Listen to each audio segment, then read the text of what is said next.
Blok imtahanına dəstək üçün qəbul tipli 10 sualın izahına baxacağıq. Başlayaq birinci sualdan. Uyğunsuzluğu müəyyən edin. Mübtədanın əlavəsi, zərfliyin əlavəsi. Yəni əlavəni tapa bilmək üçün sintaktik təhlil eləmək lazımdır. Başlayaq sintaktik eləyək, görək nədir. Kamil kənd müəllimi hamıya hörmət edir. Nə edir? Hörmət edir. Kim hörmət edir? Kamil. Kim hörmət edir? Kənd müəllimi. Kimə? Hamıya. Baxın, əgər tirədən soldakı söz xəbərlə birbaşa şəkildə əlaqələnirsə, onda biz deyirik ki, cümlə üzvünün əlaqəsi var. Mübtədanın, xəbərin fərqi yoxdur. Tamamlığın, hər hansı bir cümlə üzvünün əlaqəsi var. Yox, xəbərlə müstəqil şəkildə əlaqələnmirsə, onda deyirik ki, məsələn, burada ismi birləşmədirsə, deyirik ki, ismi birləşmənin asıl tərəfinin əlavəsi var. Və yaxud da feili birləşmədirsə, deyirik ki, məsələn, məsdər tərkibinin asıl tərəfinin əlavəsi var. İndi burada baxırıq, Kamil hörmət edir deyə bilirik. Cümlənin mənasında heç bir dəyişiklik olmur. Ona görə də burada deyə bilirik ki, mübtədanın əlavəsi var. Deməli, birinci düzdür. Bu mübtədanın əlavəsidir. İndi ikinciyə baxaq. Mən dağlarda, ucqar bölgələrdə çox olmuşam. Bax, burada olmaq, yaşamaq mənasında deyə müstəqil xəbərdir. Nə etmişəm, olmuşam, nə qədər çox. Harada, dağlarda, harada, bölgələrdə, hansı bölgələrdə ucqar. Kim mən? İndi burada, bax, dağlarda çox olmuşam, ucqar bölgələrdə çox olmuşam.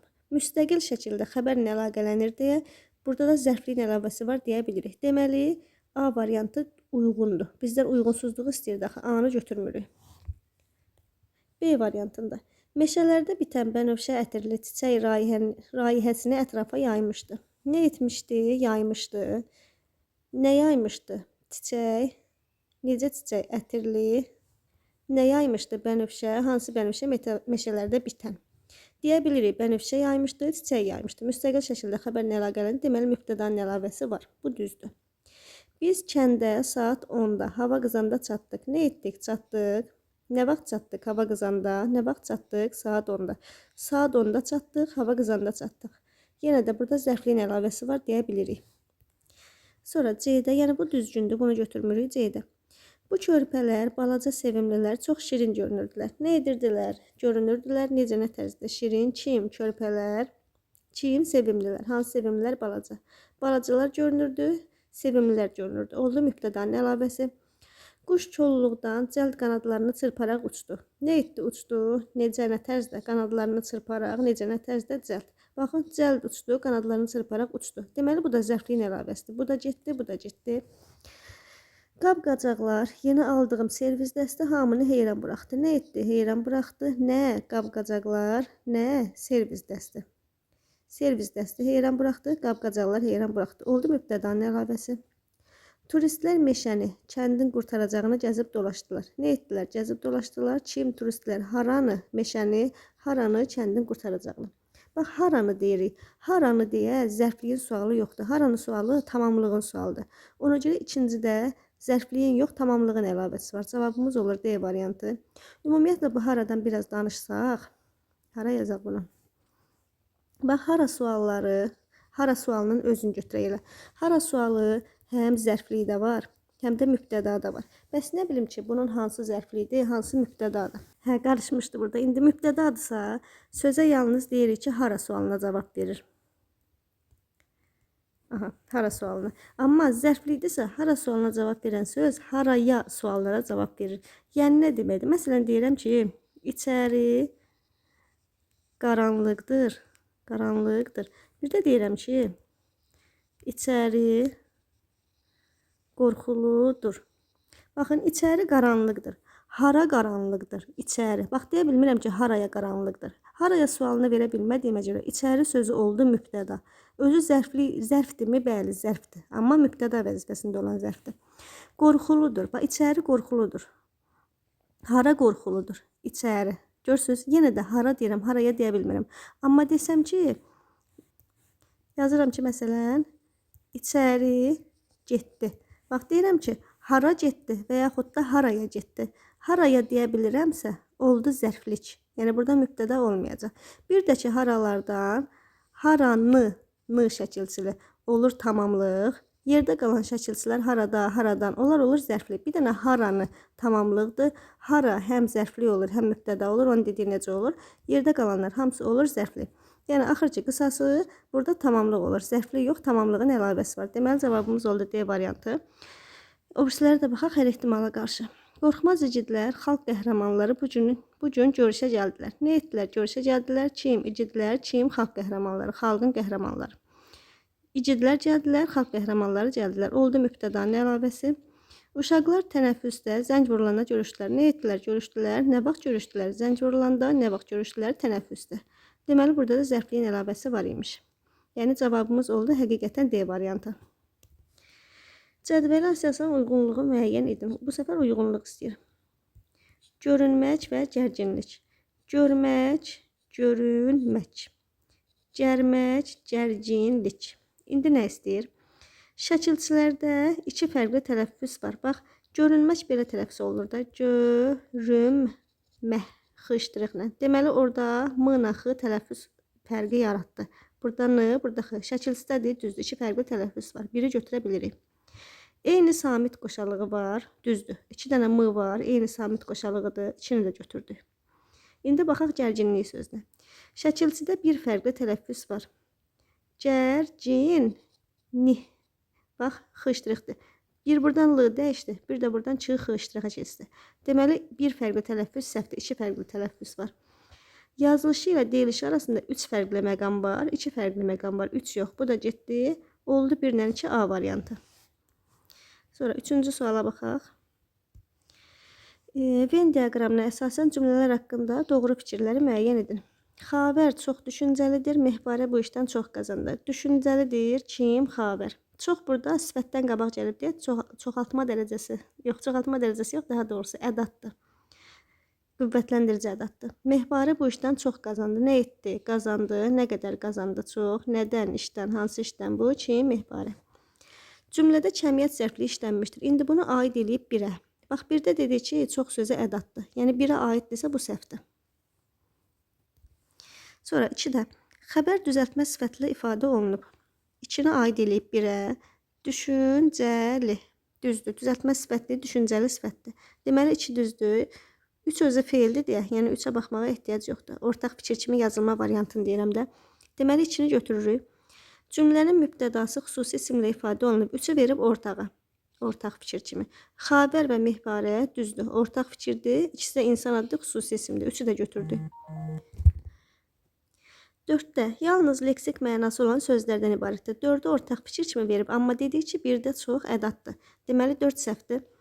Cümlədə bütün sintaktik əlaqələr var. Bütün sintaktik əlaqələr deyirsə, həm tabeililik əlaqəsidir, tabeililik, həm də tabesizlik əlaqəsi olmalıdır. Tabesizlik əlaqəsi bilir ki, həmcins sövlər arasında olur əsasən. Həmcins üzv də ola bilər. Yəni əsasən həmcins varsa tabesizlik əlaqəsi olur. Dərininə çox getməyim. Və tabelikdə əlaqəsi, cümlədə mübtəda ilə xəbər varsa, hal şəkilçisi varsa, mənsubə şəkilçisi varsa, deməli orada tabelik əlaqəsi var. İndi burada da deyir ki, bütün sintaktik əlaqələr var. Yəni biz bu cümlənin heç birində həmcins üzv görmürük ki, deməli tabesizlik əlaqəsi yoxdur. Tabeliliklər var, çünki mübtəda ilə xəbər var ikisində də, amma tabesizlik yoxdur. Ona görə 5-i də çıxırıq buradan. 5 getdi. 5-i 2 aid eləmişdi, yəni heç birində onsuz da yoxdur. 6-da cümlədə kəmiyyət zərfi işlənib, bəli. Buradakı çox kəmiyyət zərfi vəzifəsində də 6 düzdür. Oldu. 2, 3, 6 B variantı. Sonra buranı təmizləyim. 4-cü sualda.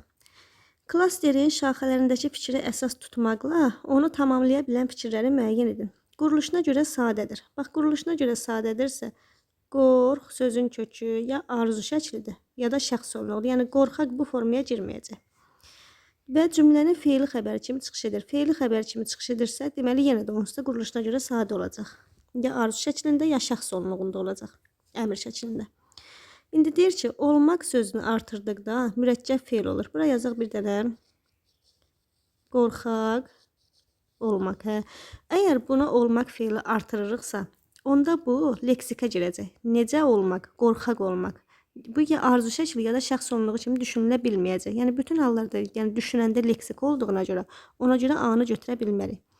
Soyğunçu sözünün sinonimidir. Soyğunçu sözünün sinonimi olmağı üçün, bax, burada deyir axı, baxın, feili xəbər kimi çıxış edir. Yəni, bu cümlədə feildir. O feildirsə, Gəlib necə soyğunçu sifətinin sinonimi ola bilər? Soyğunçu özü sifətdir, sözü bizə feil kimi verir.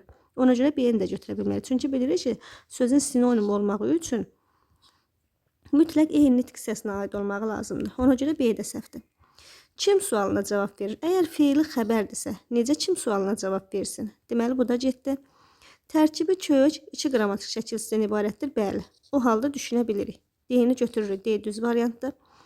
Sonra tərkibi kök bir leksik şəkilsi. Bu da əvvəldə deyir axı burada. Quruluşuna görə sadədir. Biz onu leksik şəkilsiz düşünə bilmərik. Deməli, cavabımız həqiqətən D variantı imiş. Sonra 5-ci suala baxaq. Hansı cümlədə həmcins üzv işlənməyib, hə? Sadəlik, xeyirxahlıq və dürüstlük olmayan yerdə böyüklük yoxdur. Baxın, əgər cümlədə bizdən həmcins üzv istəyirsə, o adətən sintaktik təhlilin içərisinə girir. Sintaktik təhlil eləyəndə də mən həmişə öz şagirdlərimə də deyirəm ki, sintaktik təhlil soruşursa, onu heç vaxt üzünə baxıb tapmayın. Onda yəni çaşma ehtimalı böyükdür. Baxın, bunu indi sintaktik təhliliyə sadəlik, xeyirxahlıq və dürüstlük olmayan yerdə böyüklük yoxdur. Nə deyir? Yoxdur. Nə yoxdur? Böyüklük. Harada? Baxın, yerdə, hansı yerdə? Sadəlik, xeyirxahlıq, dürüstlük olmayan. Baxın, burada feili sifət tərkibi var. Bu feili sifət tərkibinin içindədirsə, tərkibə asılı vəziyyətdədirsə, biz buna qayıdıb deyə bilmərik ki, burada həmcins üzv var. Yoxdur. Burada sadəcə bir dənə bütöv feili sifət var. Feili sifət bir dənədirsə, nə ilə getdi həmcins oldu? Yəni, burada A variantında həmcins üzv yoxdur. Elə cavabımız olacaq A variantı. Saray yaltaqlarla, ikiyüzlərlə, hiyləgərlərlə dolmuşdur. Baxın, burada həmcins tamamlıqlar var. Mən bu gün deyil, sabah sizə gələrəm. Xəbər, hamısı gedib məndə dayanır. Oldu həmcins xəbərlər. Sonra şeir, mədəniyyət, incə sənətdir. Mədəniyyətdir, incə sənətdir. Həmcins xəbərlər. Mən sənin bacarığın, ağlın və fərasətinlə fəxr edirəm. Nə ilə? Bacarığınla, ağlınla, fərasətinlə. Həmcins üzvün şəkilsizin ixtisarı var burada. Deməli, burada da E də getdi. Axır ki, qalır A variantı. Baxın 6-cı suala. Uyğunsuzluğu müəyyən edin. Ədat və say kimi. Meşa, bir diqqətlə bax, gör məni tanıyırsanmı? Bax, burada birdir, gördü. Bunlar ədatlardır. Deməli, bu düzdür. 3-dən 1 çıxmaq lazımdır. 3 sayından, 3 rəqəmindən 1 rəqəminə. Deməli, bu da saydır. Bu düzdür. Bizdən uyğunsuzluq istəyir, A-nı götürmürük. İncimərəm sənin şirin feilindən, əhdim budur, bircə qucun belindən. Bax, bircə, təkcə, yalnız məhdudlaşdırıcı mənadadır, məhdudlaşdırıcı ədatdır. Bu düzdür. Bircə gün bu işə bəsdir. Bax, bir gün say mənasındadır. Bir gün bu işə bəsdir. Deməli, burada da say var. Bu düzdür. B də getdi. Mənim dediyim üzük çox nəfis idi. Əgər çox sözü sifətdən əvvəl gəlibsə, orada o olur ədat. Deməli, bu düzdür. Bu, nadir çox oxuyanda gözləri ağrıyır. Əgər çox sözü feildən əvvəl gəlibsə, onda olur zərf. Say yox, zərf olur. Deməli, bu yanlışdır. Buradan C-ni götürdük. Burada uyğunsuzluq var. Bu işləri bəs kim quracaq? Sual ədatıdır, düzdür. Mənim bir sıra işlərdən başım çıxmır. Qeyri-müəyyən saydı, düzdür. Qeyri-müəyyən miqdar saydı. Sən ki oxumusan, gəl cavab ver də. Bax, burada D də ədatdır, ki də ədatdır. Kinin bir var ədat olma, işlənmə yeri. Bir olur ədat, bir də olur bağlayıcı kimi. Bəs nə bilim ki, harada ədat olur, harada bağlayıcı olur. Normalda bilirik ki, vergül işarəsi söhbətində, əgər bağlayıcıdırsa özündən sonra vergül qoyulub. Bəs birdən desə ki, durğu işarəsi buraxılıb, onda nə cür tapırıq? Bax, əgər ki ədatdırsa, bax, məsələn, deyirəm ki, elə bu cümləni deyim ki, sən ki oxumusan. Bir də deyirəm, elə yazıram ki, baxın, cümlənin işlənməsinə fikir verək. Bax, deyirəm ki deyəndə, əgər ki bağlayıcı vəzifəsindədirsə, özündən sonra sual tələb olunur. Bax, deyirəm ki, bax, deyirəmdən söhbət getmir ha burada. Sual buna verirəm, deyirəm, nə edirəm, o söhbət getmir ha. Bundan sonra sual yaranır fikir olaraq. Deyirəm ki, cavab verirəm ki, nəyi deyirsən? Bax, bundan sonra sual çıxır, ki bağlayıcı olanda. Amma ki ədat olan variantda, sən ki, bax, nə sual verirəm? Elə gözləyirəm ki, sözünün dalını desin. Deyirəm ki, hə, de. Hə, sən kidən sonra nə sual verə bilirəm? Verə bilmirəm ki. Bax, belə olan halda, əgər durğu işarəsi buraxılıbsa, bu variantdan tapmaq rahat olacaq. Durğu işarəsi varsa, durğu işarəsi olan, vergül olan, özündən sonra vergül olan, əsasən, həmişə yox, əsasən bağlayıcı olur. Əgər durğu işarəsi buraxılıbsa, onda özündən sonra çıxan suala sual veririk. Yəni özündən sonra sual çıxırsa, olur bağlayıcı, heç nə elə baxıram, gözləyirəm ki, sözünün dalını desin, onda olur ədat. Belə siz beyninizdə bir-iki nümunə fikirləşsəz, tam olaraq başa düşərsiniz ki, yəni nə demək istəyirəm. Belə. Sonra indi burada nə oldu? Bax, sən ki oxumusan, sən ki, gözləyirəm ki, sözünün dalını desin. Burada oldu ədat. Həmçinin burada dədə də ədat var, qüvvətləndirici ədat. Bizim də xeyli bacarıqlı ziyalı var. Burada da olur zərf. Zərf yox, daha doğrusu say.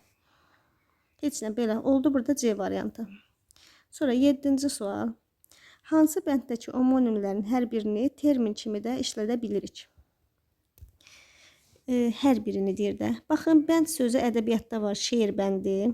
Bir də var normal həyatda ümumiyyətlə söz olan, bu suyun qabağından çəkilən bənd. Şam sözü. Şam nədir? Şam ağacı var, şam yeməyi var. Termin olaraq işlənir. Məncə işlənmir. Və yaxud da uc sözdə termin kimi işlənmir. Morfologiya onsuz da özü termindir. Bax, bu deyir termin kimi də işlənə bilir. Bu onsuz da özü termindir. Yəni A variantı getdi. Sonra boy, rəng, burun, kök. Boy bir var ədəbiyyatdakı boy. Məsələn, Kitab Dədə Qorqud dastanının boyu. Bir də var insanın boyu. Rəng var bir musiqidəki rəng. Bir də var normal bildiyimiz rəng. Burun var coğrafiyadakı burun. Kök var riyaziyyatdakı kök. Bunlar da həmçinin həm ümumilikdə sözdür, həm də termindir. Deməli, elə burada B variantı imiş. Bunun hamısına çox baxmağa ehtiyac yoxdur. Məncə bu asan sualdır. 8-ci sualda deyir ki, uyğunluğu müəyyən edin. Yalnız fonetik, yalnız leksik və yalnız qrammatik normanın pozulduğu cümlə. Leyla nə kitab oxumur, nə də sevinc icazə vermirdi. Baxın, Leyla nə kitab oxumur. Əgər cümlədə nə-nədə inkarlı bağlayıcı işlənibsə, cümlənin xəbəri inkarda ola bilməz, təsdiqdə olmalıdır. Əgər inkarda işlənibsə, bu olur qrammatik normanın pozulmağı.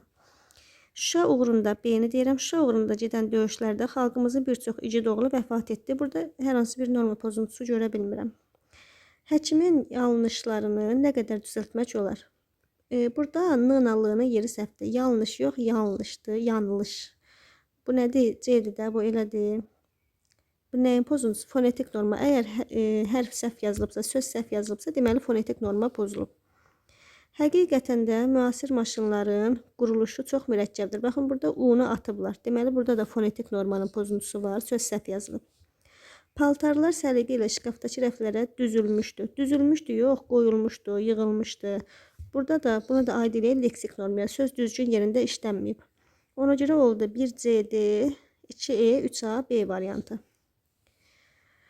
Sonra cümlədə vasitəsiz nitq və müəllif sözlərin işlənmə ardıcıllığını nəzərə alaraq uyğunluğu müəyyən edin. Vasitəsiz nitq. Müəllifin sözü, vasitəsiz nitq. Müəllifin sözü və vasitəsiz nitq. Müəllifin sözü, vasitəsiz nitq, müəllifin sözü. Burada da ardıcıllıq gedir. Bir kişi ölərkən oğlanlarını çağırıb, bax burada müəllifin sözüdür birincisi. Burada o böyüylə gedərdi, çünki keçir vasitəsiz nitqdir. Oğlanlarım, hər yurtda, bu xitabdır, hər yurtda bir ev tikin deyə virgül tire vəsiyyət edir. Oradan da keçir müəllifin sözünə. Bax, bu olsun üçüncüdə. Əhmədova yazır. Əbdülkərim Mehmandarov Əhmədova yazır. Bura qədər olur müəllifin sözü.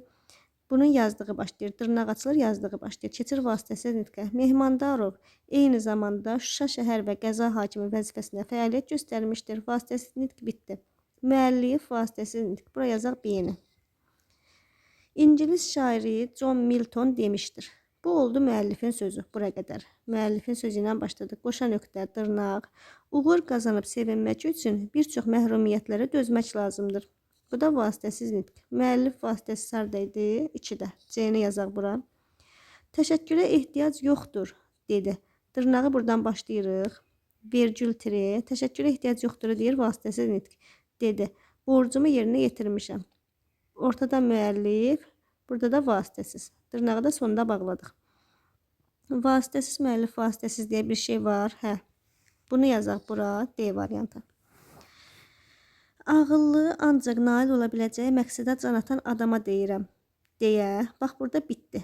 Vasitəsiz nitq burada başladı, virgül tiri deyə Sokrat gənclərə müraciət edərmiş. Sonra keçdi müəllifə. Bu sxemdə bizdə yoxdur. İndi belə saysaq, 1-də oldu D, 2-də oldu B, C, 3-də də oldu A. O da oldu C variantı. 10-cu suala da baxaq. Burada hərfləri bərpa eləməkdir. Uyğun saytlar istəyir. Münbit olur burada. Münbit, müdir və solist. Bax, əgər birdən buradan səlis kimi düşünülsə, səlis sözünün sonunda t yoxdur. Yəni, bura fikirləşə bilmirik. Bu solistdir. Solist, o-la olan. Yəni, burada birdə bu səhvdir. Ona görə bunu götürə bilmirik. Bu getdi. Bu olur mühüm. Burada ü olacaq, bu düzdür. Müdir, burada i olacaq, düzdür. Burada da kortej olacaq, düzdür. Deməli, içini götürə bildik. Zümrüd, burada olacaq ü. Biçar, burada i. Kompromis, burada da o. Bu neçəydi? Hə, 3 də düzdür. 2 ilə 3'ü götürürük hələ ki. Bünövrə, burada ü, bu düzdür. Burada billur yox, büllur olacaq. Bu səhvdə, ona görə 4 də götürə bilmirik. Buldozer düzdür. İndi 1 ilə 4-də səhv olduğuna görə 2 ilə 3'ü götürürük E variantı. Bu qədər, sağ olun.